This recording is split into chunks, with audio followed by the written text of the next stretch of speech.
Hey folks, how you doing? Welcome back to the Craftworks. As you can see, we've had a few more alterations. We've got some bits up on the wall. I know I haven't been doing these videos for a while. I've been quite preoccupied with a lot of stuff going on over the year.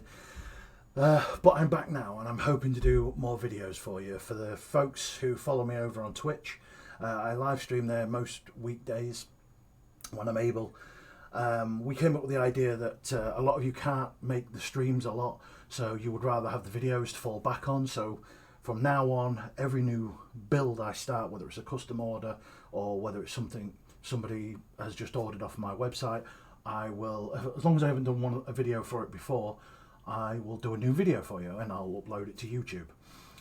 We've also got a few more things going off in the pipelines, hopefully starting in the next year. It's got a few little projects and they'll go. So yeah, we're going to do some more YouTube videos for you. So if you like, comment and subscribe, it would really help me out. Or join us on the Twitch stream.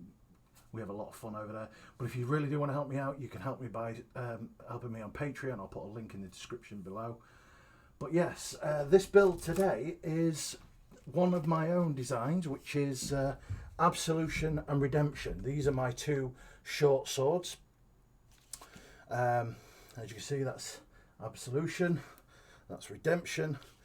These are my two short swords that I personally use when I go LARPing. They are on my website. A customer has asked for some of these, so I did the whole thing, everything but the latexing and the painting and the varnishing. Everything else was done on camera, so that's what you're going to be looking at today. So, without further ado, let's get to it, shall we?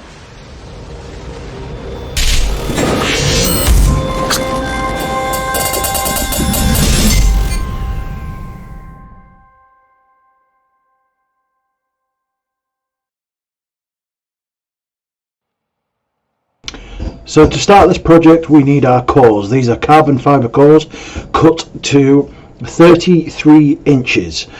We do this because the sword in total length is 36 inches.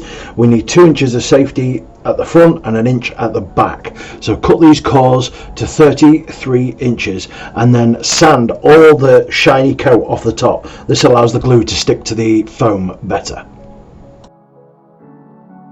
Once you have it cut to length, make sure to round the head on both sides of the core. This prevents the ends cutting into the foam once it's all sealed up.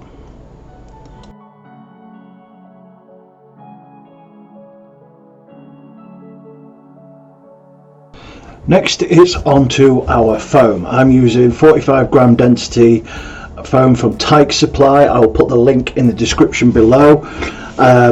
This foam is some of the best I've used and I use it all the time. What I'm using here is a little template I've cut out and made for the blade. So I'm going to cut 3 of these out, 3 for each sword.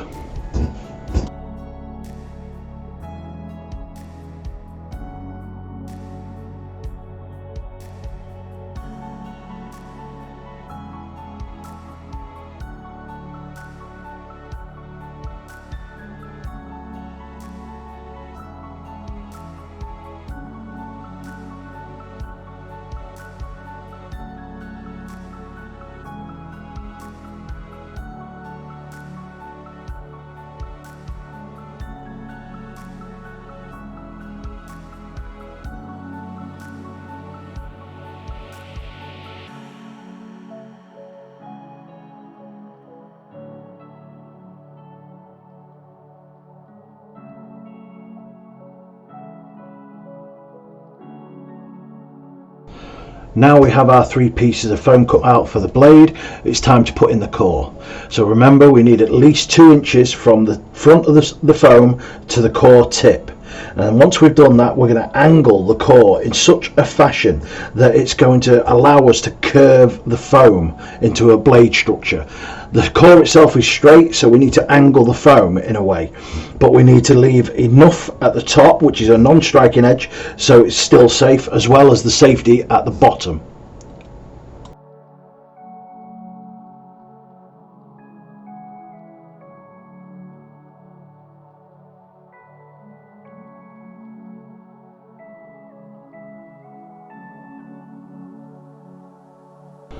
Once our core shape is marked out, we can cut it out with a knife, ready to glue all the core inside.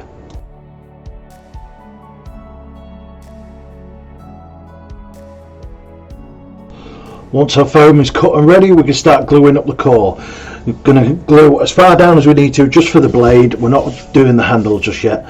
So glue all the core and then glue the inside of the foam, ready to glue it all together.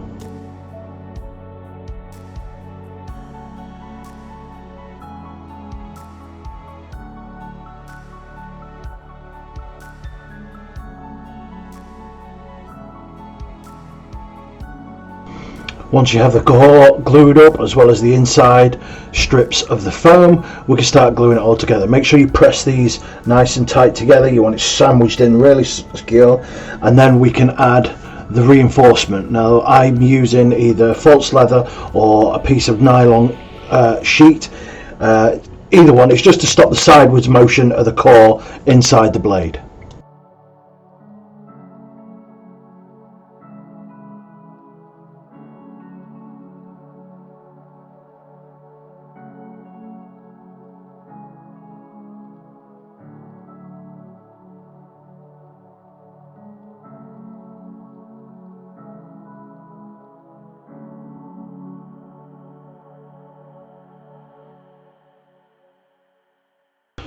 Now with our core piece all glued up and the reinforcement put on, we glued up another piece of foam and we're now sandwiching the first two together. Make sure you try and get the edge, the cutting edge, as smooth as you can, because that's the part we're going to be making a lot of detail with. The rest of it can all be cut to size. Once you've got all this sandwiched together nice and tight, take out a rolling pin, give it a good squeeze. You want all the air out of it if you can.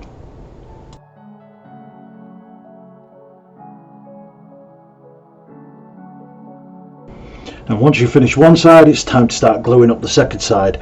Remember to put your reinforcement on the tip of the blade, so you want it just where the foam and the core actually meet. Just put the reinforcement over that square to make it stronger.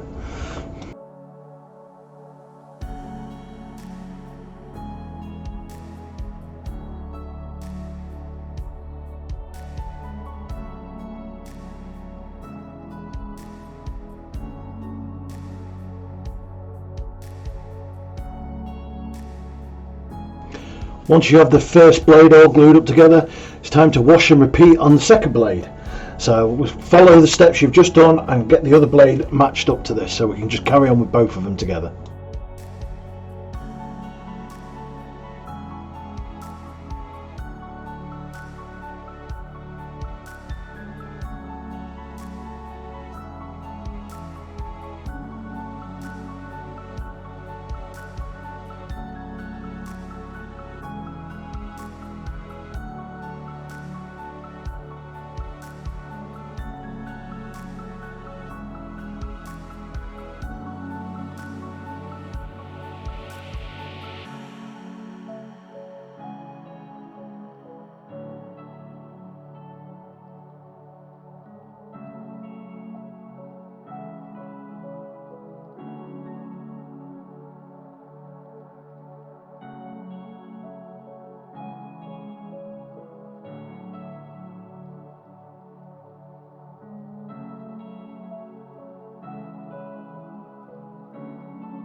Once we have both blades finished and smoothed out, it's time to start thinking about the tang and the angles we're going to put on these.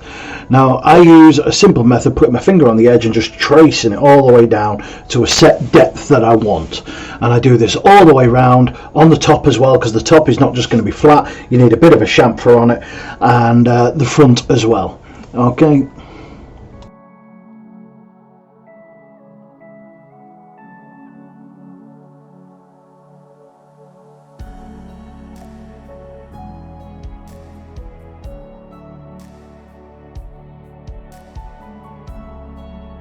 Now remember, you've got two of these swords to do, so you might as well do all the angles on both blades before we start cutting.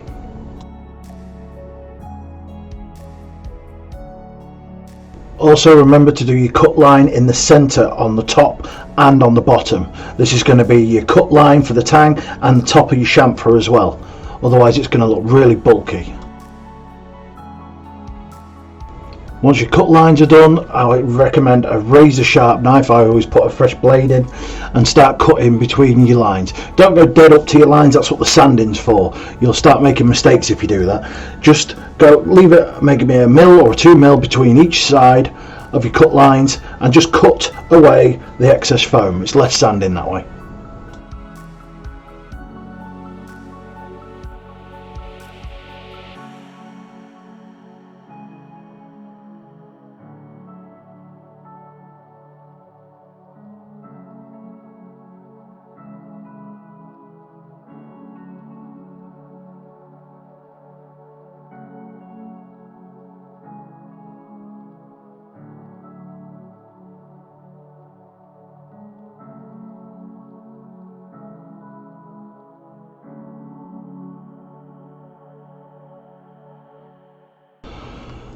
Once you've cut all the edges and tangs out that you can with the blade, you then use either a rotary tool or a belt sander or any other sander you can, but you will always finish up with a little bit of hand sanding. It just takes that nice edge and just seals it all up nicely.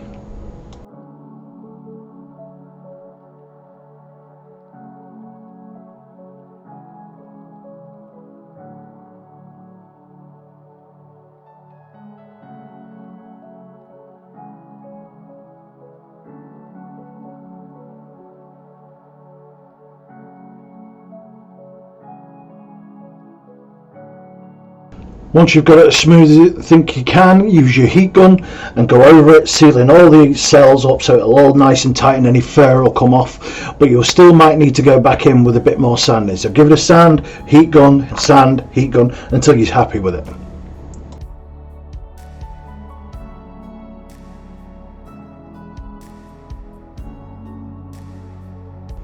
Then after you've finished one and you're happy with it, you guessed it, wash and repeat, time to go on to the second one.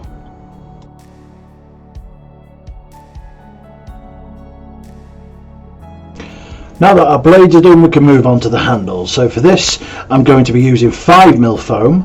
I'm measuring exactly how far the core is left, and then I need to take an inch inside, so an inch shorter than I actually need, and that'll be allow us to put the pommel on the end.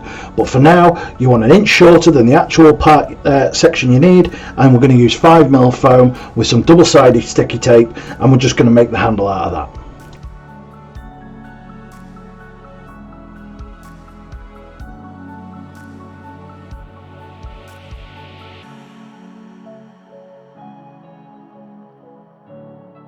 Once the foam and the sticky tape is ready, place it onto your handle and using a solid surface, roll it tight. Make sure it's as tight as you can to the edge of the blade, and that'll give you a nice solid grip.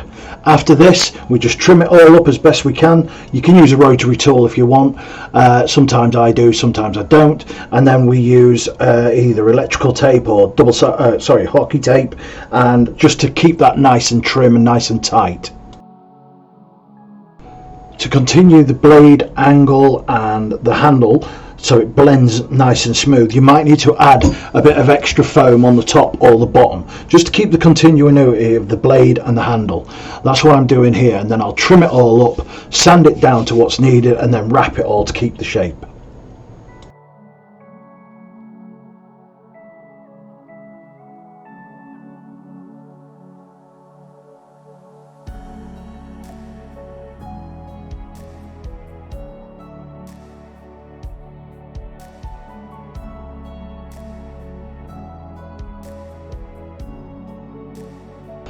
Now that the blade and the handle follow the same contour, we're adding the extra bits, just a little bit of detail. Now this will hide the seam between the handle and the blade. It'll just cover over it, and we'll just glue it all together and make a nice little pattern on it. This pattern can be anything you want. I'm following the same one as I used for my previous twin swords.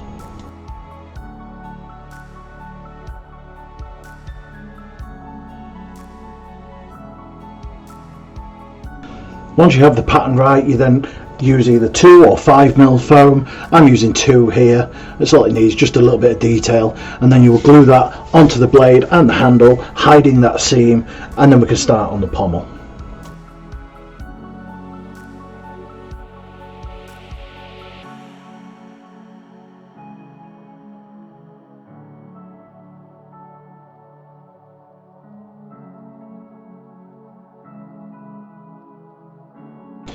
This next stage, I'm covering the handle with 2mm foam, just giving it an extra skin that'll join up to that bit of detail, continuing the continuity of the blade into the handle, and it just hides up all the nasty tape underneath or any seams or anything like that. Give it a good sand, smooth it all off, and the rest will be hide with the painting and the latex.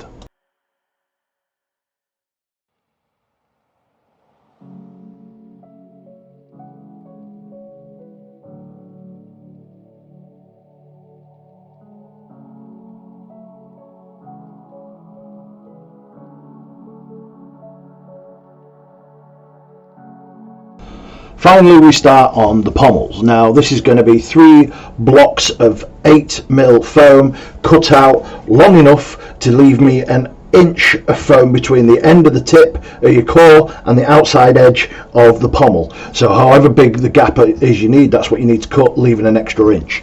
Okay, so you're going to use 3 of these, block them together, then draw out your design and cut it too.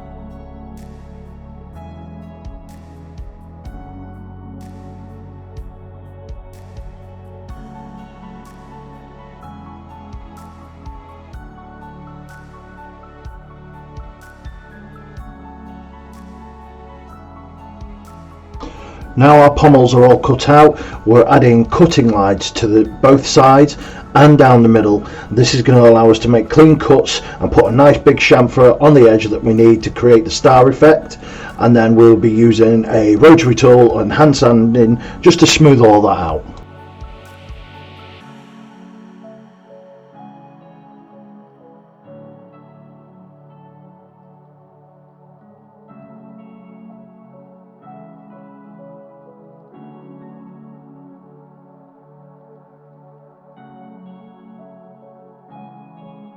Once you've drilled it into the part you're going to stick over to the core, you need to make sure your distance is right, so you've still got an inch of foam from the tip of the core to the outside edge of your pommel. Make sure it fits and it's safe. If not, you might need to trim your core down a little bit.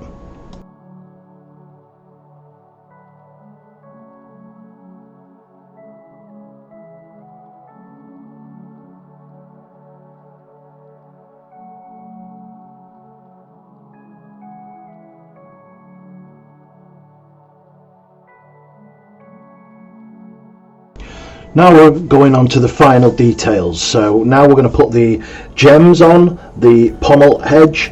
So what we're going to do is use 8mm foam or 5mm, whichever you prefer. I think I used 8mm here. And we're going to cut out a small section that's small enough to fit within the pommel head. We're going to mark off the edges and cut it into a diamond shape and just chamfer off the edges, ready, nice and smooth, ready for sanding. And then yeah, glue them on.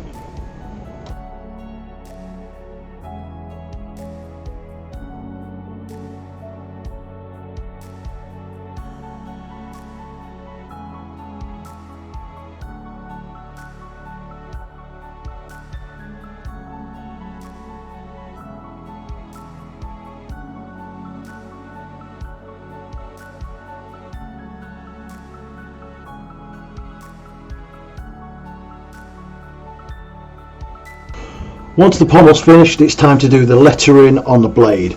Now for this, what I do is I use a font on Inkscape and I print it off to the size I need. I then cover the front of it in sellotape so it makes the paper a little bit easier to use, and with a sharp knife I start cutting out the lettering, leaving a stencil, and we put that onto the blade, mark it all out, and then we gently go into it with a heat gun. Don't leave the heat gun in too long, as it will just spread and ruin your font. You need it nice, small and neat.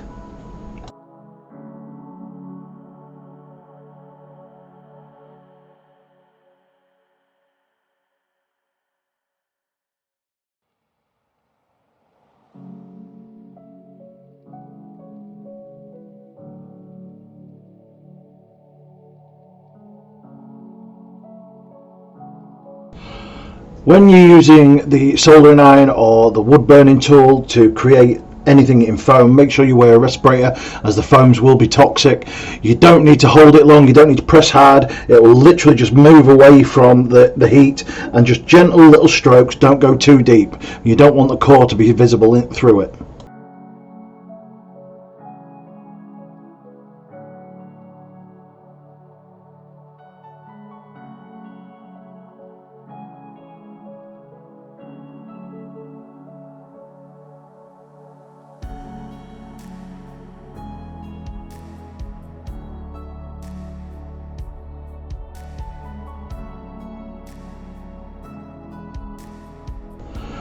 Finally, after the sword has been glue coated and then latexed a minimum of 6 coats all over the whole thing, we can start painting.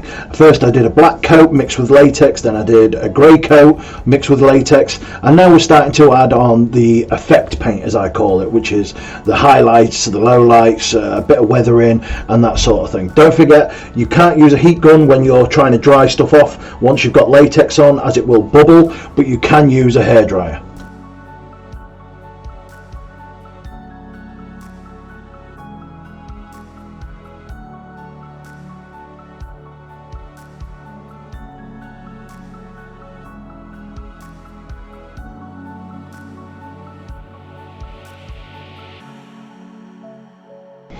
So this is the detail coat now we're putting on. This is the chrome going on with the brush on an angle. Now I have done videos on tutorials on how I paint certain things. I don't like a uniform bland look because nothing is uniform. There's always some difference in texture and such, so I always try and do a hand paint job on the end to finish.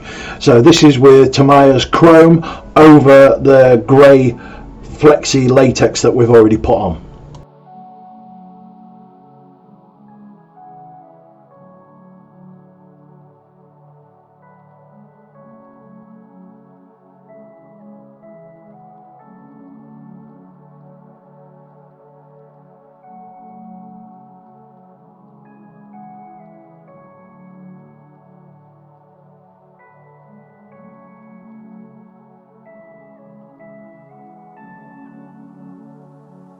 Now all the painting is done, including the gems and the weathering. I have done videos on those and they're on my channel, so you can check those out if you want. We're wrapping the handle now, so this is false leather. I'm using a blue to match the same colour as the gems. So we're just cutting these into centimetre strips, and then we'll be using hot glue and the same style wrapping as that of the katana, and we're just going to glue it into place, wrap it up, tie a knot at the end of it, and that should be finished.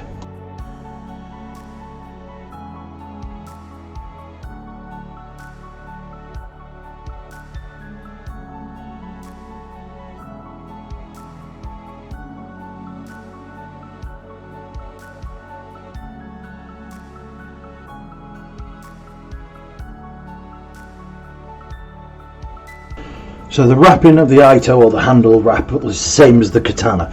We're going to use the hot glue just to glue on the sides, and then the pattern is quite easy. Basically you fold it across the front, and you're going to fold it back on itself at a 45-degree angle, and then you're going to fold it back on itself again on an angle, and that will allow you to create the diamond effect in the handle.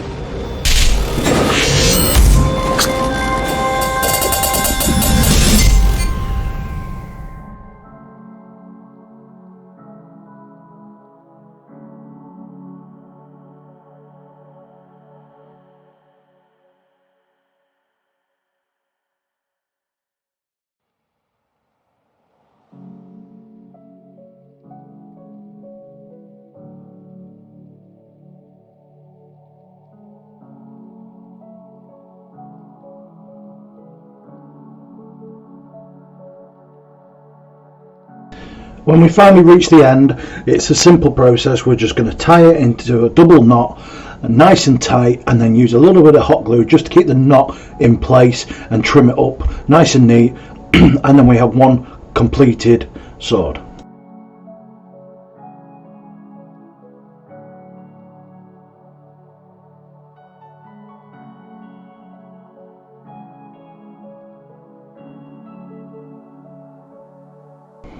The final step, you guessed it, is to wash and repeat and finish the other sword.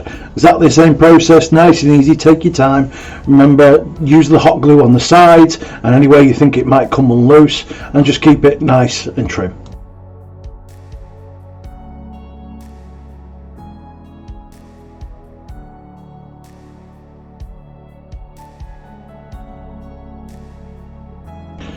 Finally, we have two finished complete swords, Absolution and Redemption, all in a nice blue colour. The gems are painted, everything's varnished, handles are wrapped, and yeah, all done. Hey guys, hope you enjoyed that video. A nice simple one for you, two nice simple assassin's blade, and it gives you the illusion that it's a curved sword as well, even though you're using a straight core. So I hope you enjoyed the build, and I hope you managed to pull off a few of those yourself. If you've got any questions, don't forget to hit me down below with the comments. And as always, like, comment and subscribe. It really helps me out. But if you really do want to help me out more, we have the Patreon and over on Twitch. I stream most weekdays live on Twitch. And it all helps out. But the Patreon, we're also going to be going through a once a month thing where I will be just on Patreon, not on the Twitch or the YouTube. It'll be just Patreon, and I will be doing a build along. So we'll all get together, you get the materials at home, and then you build it at home while I build it here, and we'll see what fun we can have. I think the first one's going to be the Klingon bat'leth from Star Trek, so that should be fun. But yes, thank you very much for joining. I hope you liked the video, and hopefully see you in the next one. So thank you. Take care now. Be good. Bye bye.